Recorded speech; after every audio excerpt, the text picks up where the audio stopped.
The next concept what we'll see is use of inverse trigonometric functions while finding the domain of a function. So inverse. So first function we'll check y equals to sine inverse x.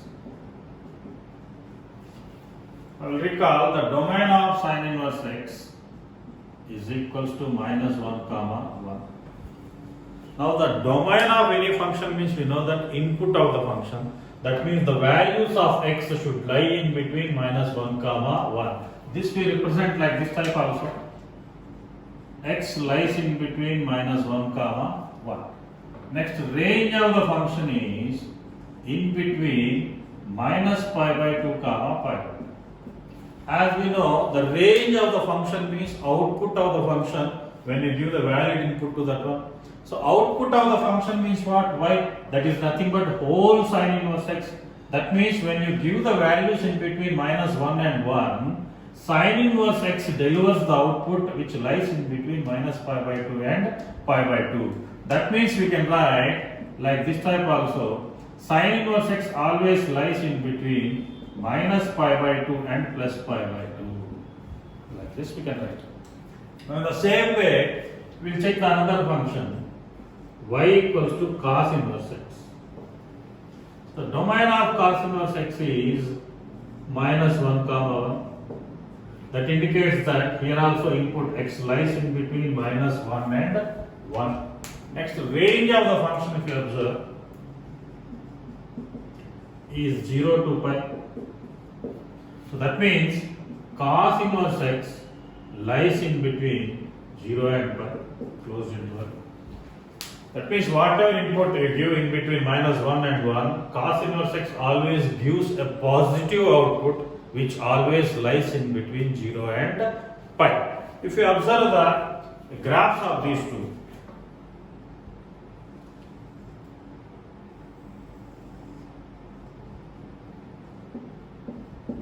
so here we are drawing the graph. I am taking the portion above the x-axis and below the x-axis because sine inverse x output negative is there as well as positive is there. While drawing the graph of cos inverse x, we will take only positive side because the range is in between 0 to pi, and we know range is always calculated on y-axis and domain is calculated on x-axis. This one. So that means first if you observe the graph of cosine function.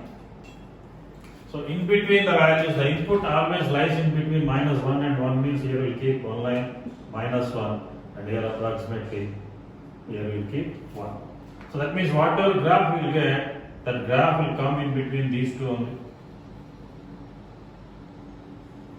Between these two lines, between minus 1 and plus 1. Here somewhere I will take, so this little bit more I will take, we will get like this thing. So here we can keep this one. On y-axis maximum up to where we can go is pi. That means here if I keep a box, whatever graph we will get, the graph will be in this particular box only. So now while the graph journey, if you observe, it cuts y-axis at some point, that is pi by 2. This one. So now the graph how it appears, you know that the Hindi letter fa is the graph of cos. So this is the graph of cos inverse x, whose output is in between 0 and pi. Input is minus 1 comma 1. Again see the point, input means the value of x. The value of x lies in between minus 1 and 1. And the value of y means overall function value lies in between 0 and pi. That's why this is the position of the graph. Now, sine inverse x, we know that ulta fa we get. Here also, it lies in between minus 1 and plus 1 on. So here we will have minus 1 and here we will have plus 1. Okay. So here we will keep lines. And here also we will keep lines. So this right actually.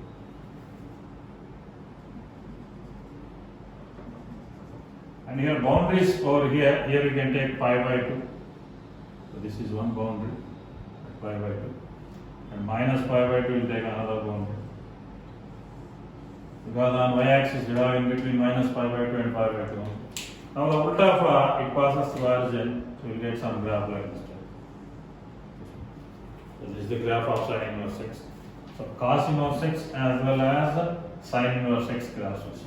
And here we will see an interesting point. See. So this is x axis equal to a. Now students, you can observe, see, when we are moving along the x axis from -1 to 1, the values of y are increasing. See. In between -1 and 1, when we are moving along the x axis, that means when we are increasing the values of x, y values are also increasing. So it is there at -pi/2 and slowly going and reaching 0, and it is increasing and going up to pi/2. That means we can call sin inverse x, and I am symbolically writing this symbol indicates that increasing function.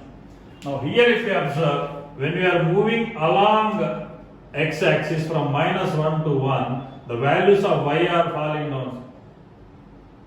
So values of y are decreasing. So that's why this function can be considered as a decreasing function. So sin inverse x is increasing function and cos inverse x is decreasing function. The advantage of learning this one, see, while solving problems of this type, or suppose, for example, if we are solving sin inverse x is greater than or equals to pi/4, or suppose. So sin inverse x is greater than pi/4 means what is the solution set of x? Let me ask the example. We know that if sin inverse x equals to pi/4, here I am writing. If sin inverse x equals to pi/4, then we can write x equals to sin pi/4, and sin pi/4 value is 1/√2. That we know. Here equality, but here we are dealing with inequality. When we are dealing with inequality, see, so here the function is increasing. When the function is increasing, the inequality stays as it is. So that means what we get, x is greater than or equals to sin pi/4. That means x is greater than or equals to 1/√2. So here we got, again I am repeating the point, see, sin inverse x is greater than or equals to pi/4, then the relation between x and sin pi/4 is same. Whatever inequality is there here, same will come because sin inverse x is increasing function. So we know that if x1 is greater than x2, that implies f of x1 is also greater than f of x2 by using that logic. Now we have still the solution not finished. We are telling that x is greater than or equals to 1/2. Students, in general, we know that x is greater than 1/√2 means it will go up to infinity. But here x values cannot go up to infinity because we are dealing the problem related to sin inverse x. Now sin inverse x, x value is what? In between -1 and 1. So that means while writing the result of this one, we can write x belongs to 1/√2, 1. We need to stop there on. So because the maximum restriction is up to 1, we are dealing with x here. So x is greater than or equals to 1/√2. Simply we can't leave the result there. So x belongs to 1/√2 to 1. 1 is the maximum value allowed for x. In the same way, if we are dealing something like this type, the same value I am taking. So cos inverse of x is greater than or equals to pi/4. So now if you want the value of x, then immediately see cos inverse x is a decreasing function. When it is a decreasing function, inequality changes. Now greater than becomes less than or equals to cos pi/4. X is less than or equals to cos pi/4 means you can write x is less than or equals to 1/√2. Now again, in general mathematics, x is less than 1/√2 means goes up to -infinity. But here also that is not allowed because we are dealing with cos inverse x and x is allowed in between -1 and 1. Therefore, we can write x belongs to -1, 1/√2. An example what we discussed earlier that we can do in one more way also, that is, the example is solve sin inverse x is greater than or equals to pi/4. So one method we saw that applying sin and then simplifying. Now sin inverse x is greater than or equals to pi/4 means we know that validity of sin inverse x. Sin inverse x lies in between -pi/2 and pi/2. Here they are telling sin inverse x is greater than pi/4 means maximum is what? Pi/2. So that means we can write, we know that minus pi by 2 is less than or equals to sin inverse x is less than or equals to pi by 2. So therefore, here what we are telling, sin inverse x is more than pi by 4. That means we can write pi by 4 is less than or equals to sin inverse x is less than or equals to maximum allowability is what? Pi by 2. Now apply sin throughout. That is sin pi by 4 is less than or equals to sin of sin inverse x is less than or equals to sin of pi by 2. So this is for understanding purpose I am writing. Every time in the mind we can think and we can write this one. Sin of pi by 4, 1 by root 2. Sin of sin inverse x, we know that x is less than or equals to sin pi by 2, 1. We got the same results. We can do like this also. So here the example what we saw there is cos inverse x is greater than or equals to pi by 2. And here also we know that the limit is what in between 0 and pi. So pi by 4 will come in between somewhere over here. So that means next what we can write straight away pi by 4 is less than or equals to cos inverse x is less than or equals to pi. Now we will apply cos everywhere. So if you apply cos everywhere, then what will get? Cos of pi by 4, I am writing directly. Cos of pi by 4 means what will get? 1 by root 2. Okay. And here cos inverse x is decreasing function. That's why the inequality will change. Greater than or equals to. So cos of cos inverse x is x is greater than or equals to cos pi is minus 1. So this we can write like this also. So that means x lies in between minus 1 and 1 by root 2. Everywhere the concept remains same. Here the inequality same will be followed after applying sign also because it is increasing function. Cos inverse x is decreasing function. When you are applying cos everywhere, this greater than becomes less than. So keep that part in mind. Third inverse trigonometric function y equals to tan inverse x. Now the domain of this function we know that R, that indicates that x lies in between minus infinity comma infinity. Now the range of the function is open interval minus pi by 2 comma pi by 2. That indicates that tan inverse x lies in between minus pi by 2 and pi by 2. Next co-function also we will check. See, y equals to cot inverse x. Now the domain of cot inverse x is R. That means here also x lies in between minus infinity comma infinity. And if you come to the range, can anyone tell what is the range of cot inverse x? 0 to pi open interval. 0 to pi open.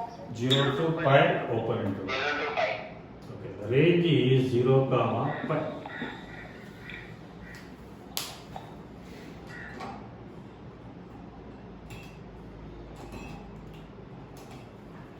I will try to draw the graphs for these two.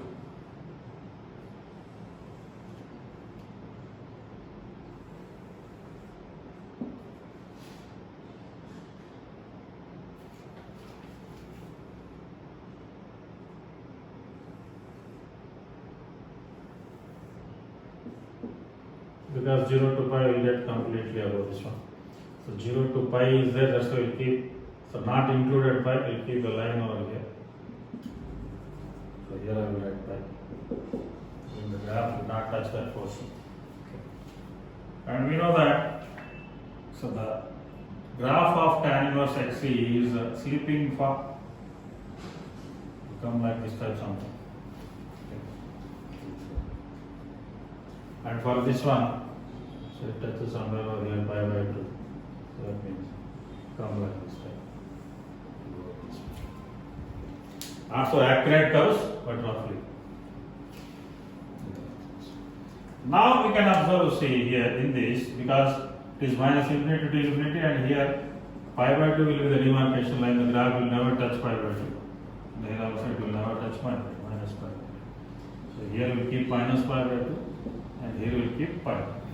So here also the graph will never touches pi and never touches this x-axis. This is the correct thing. So it will come in this direction and it will fall in the same direction. Okay.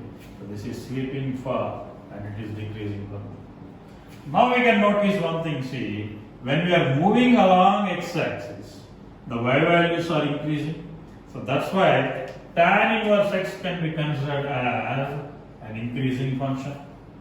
Now if you observe cot inverse x, when we are moving along x-axis, so it is decreasing. So cot inverse x can be considered as decreasing.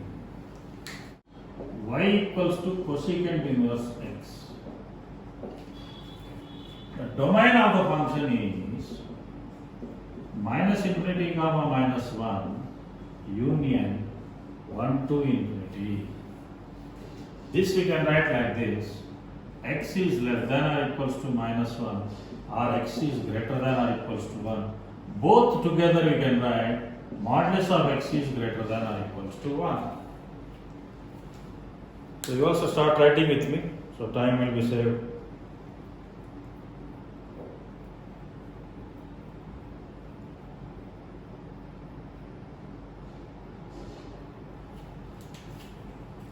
And range is minus pi by 2 comma pi by 2 except 0. Next, y equals to secant inverse x. Domain of the function is same, minus infinity to minus 1 union 1 to infinity. That means mod x is greater than or equals to 1. And range of the function is here 0 to pi except pi. Now we'll see the graph of cosecant inverse x.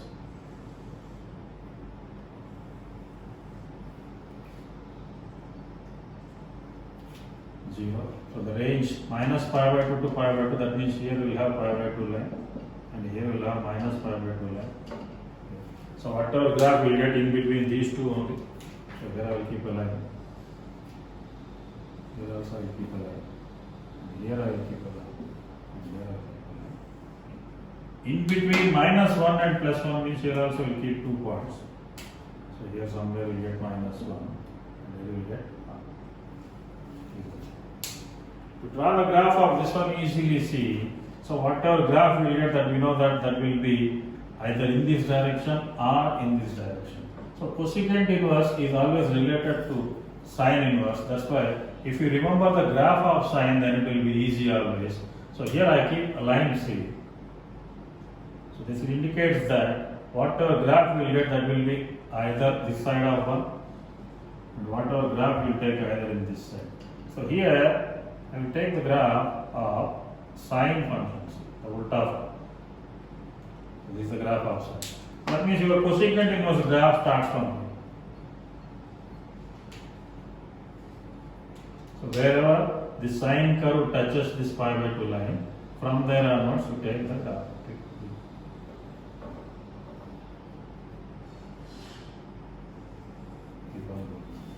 And here sine graph is touching over here, we go in this direction. This is the graph. The same way, the other side we can go for secant inverse. So above the origin only. So here I will keep a point pi. So in between these two edges. Okay. So here somewhere we will have pi by 2. Pi by 2 not included, so I will keep a dark line. Okay. So here also in between minus 1 and plus 1 only whatever graph we get. So here we will keep lines. So for this the reference is cos inverse x. We know that cos inverse x is phi. So this is cos inverse x. Now with the red whatever I draw, that will be your secant inverse x. Now cos inverse x is touching here, so it will go in this direction. And it is touching here, it will go in this direction.